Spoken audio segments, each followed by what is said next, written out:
Hello everyone. I think we can agree that goldfish like to eat. In fact, if eating was a sport, goldfish would win gold. Every time. This is Zumi. He has a piece of rapashi gel food in his mouth, and so does Lucky.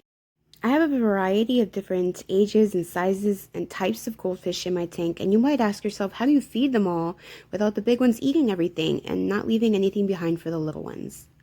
Well, I use these molds and I put rapashi gel food inside, freeze them, and put them in along with the pellets, or in this case bloodworms, before I feed my fish. This is the hack that I usually share with everybody when I get asked, well, how do you make sure that all your big fish and your little fish all eat a healthy and varied diet? Well, use molds. Make the food bigger than what can actually fit in their mouth so that they stay entertained for a while, kind of like chewing on a piece of bubble gum, so that the more delicate and sensitive fish, younger fish, can eat in peace without food being stolen from them left and right. You would think competition for food wouldn't be as big in a goldfish tank, but believe me, it is. I also have some sensitive fish in this tank. For example, Sushi is missing an anal fin. She was kind of just born without it, and she has a little bump where the fin never fully came out, so she swims curved over to the side. That's just kind of a birth defect that we're all learning to live with, and this helps her make sure she has a well-balanced diet and she can eat with the big boys, so I don't have to keep her separate. If you made it this far into the video, I'd really appreciate it if you guys dropped an emoji below of a fish. I think it's just fun to know how far you made it through, and if you don't have the attention span of a goldfish.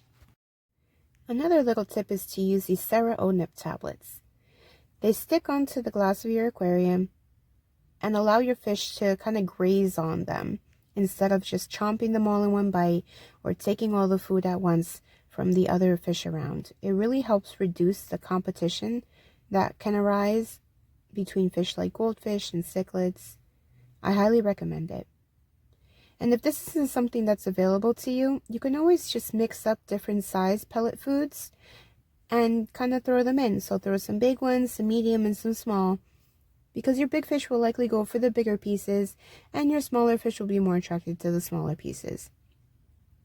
You can also mix it up and throw in some sinking food and some floating food. That way, there's always going to be a different level of the tank that will have food available for different size and kinds of fish in your aquarium.